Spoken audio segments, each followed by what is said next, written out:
tonight's CBDNN, we bring you quite a big story. Skittles is suing Skittles.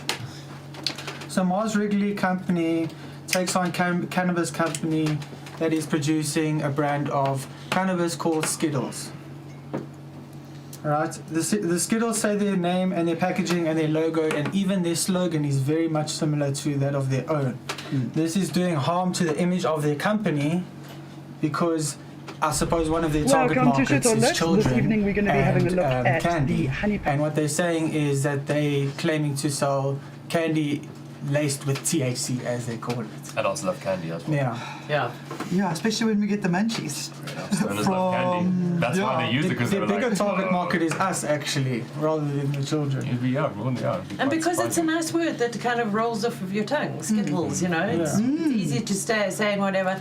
But I don't know, if it was my brand, I think maybe, and I wasn't, you know, in the weed world at all, I think I'd maybe be a bit cheesed. Look, I wondered how long it would take for them to actually pay attention and realize that they were using like basically carbon copy of, but with a Z instead of an S. But I think it's Taste the Strainbow. They definitely infringed on like those copyrights. But as far as things go, as producing candy that children might mistake and eat it, and something might go wrong with them, that's different because these are actually cannabis breeders.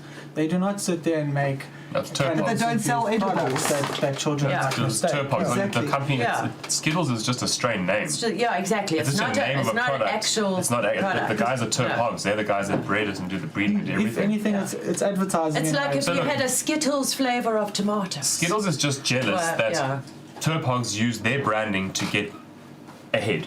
That's understandable. It's straight up see how why it is. Skittles. You can only imagine what sort of a company it is. What's the name of the Mars holding Wrigley. company? Well, you see, they're holding. Mars That's a huge holding company. That's Exactly. some of the but if richest they people in just America. thought about it, they have just like the Skittles. When people see the Skittles brand, like in the weed brand, they know immediately. They know it immediately, and they. Also, that means that they know the candy, and they'll go and get the candy because it's like they want to associate it. And it's like a whole thing that's kind of upsells it almost, but it doesn't. But you now have an adult target market. They stole the ribbon, they stole the little cloud, they used all these things that was close to it. They used it, of course, they did. But it's not like a child is going to walk into all the elements. Once they loaded all the elements, if they just took the Skittles with a Z and changed the background, made their own thing, it would have been different. But I agree. Because they used the same colors, more or less, the same font-ish and elements of the logo.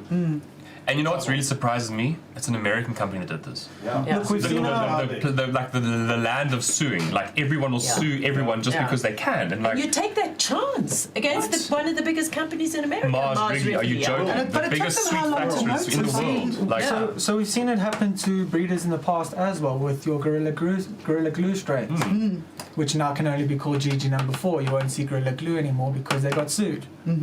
Also not a hair product. They went at that I think it's angle. a lesson to just be a bit more original. Yeah. Smoke some more weed and be a bit more creative. You know? It's a kind of an American thing that you want to ride on somebody else's hype and name and stuff. but also We'd it's rather so have cutthroat. original. It's like, how do you get your name out there or a name of a strain out there unless you do something like that? Yeah. I would do it. Also. But not just that. It's branding on merchandise as well. Yeah, they're selling it's so like much it's riding on somebody else's train. And I'd rather go my same worst way. thing about it. Yeah. I agree. Yeah, To ride I'd rather make my own. I'd rather just make And you your know, own. I think that there's so much scope. This teaches us that there's so much scope for being original in the cannabis branding. I mean, In we the- are in the supposed to be look the of the creative thing. ones, aren't we? Yeah, and I mean, we are so sick of new brands that come out and they go, can of this, can of that, can of this, can of that, On green trademark this, it. green that. The You know? original. Market. We need something more original. It's like you got to think about clever trademarks. Yeah. You know, if you had to take crop shaft cannabis, brilliant trademark because it's got nothing to do with cannabis. It's not green and it's not crop canna. shaft, but there's quality in trademark as well. Just because you were the first does not make it a good trademark. There was this other podcast where they were talking about actual quality of trademarks. So this is not quality, this is shortcut. Yeah. There's no original design behind it. Even if you want to play with words, Yeah. Like but those two famous car companies who did the same thing. Yes. And the one rips off the other one, and, you know, you've got to be clever about it. You got to be very clever about it. Especially in our country, even more so. In America, you can go and say, oh, this one is better than that one. Over here, you can't so much. You know, so it is something to think about. Can't you do that, Joe? No, you can't. No, we've got much stricter. The other way around in South Africa, where you can't you can't play one brand up against another. Up against another. Where You can't advertise by dissing the other oak. Yeah. Are you sure? Yeah. No, you can't. You Not can't sure. say, oh no, you better go and shop and pick and pay because Checkers is shit. Then it's in America. Then it's in That's America. America, You then. can say what you want. Yes. Yeah. It's an ad where the guy reaches for the other cool drink, and then, you know, he's like, no, I'm going to use this to stand on to reach for the other one. Yes, I've seen that. Oh yeah, with the Coca-Cola and the Fanta, whatever, the Pepsi. Yeah. He uses the Pepsi to stand on it to go to Coke or whatever it is. Yes, Yeah. okay, all right. There you can do shit like that. Over here, not so much. So in suing them, they should have focused on that point, you know, the copyrights of the logo and that Yeah, sort they of did. stuff. In that But whole their main point, they do go down. their main point is that they say they have reports of children who have ingested these products and there has been problems with said children. No. And that's the angle They they're like going to at. bring in the Spot on. children, always. Use the children as a tool.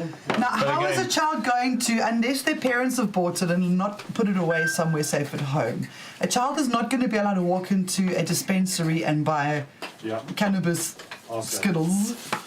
And they're certainly not going to find it at the local corner cafe or Kmart or Walmart or wherever the hell they're buying their sweets.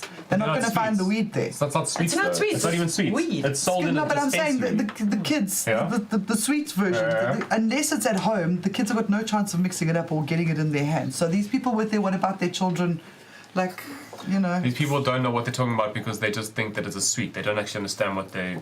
That it's a strain name. But the owner of the company is what's basically putting his foot up. Simple. Simple as. New.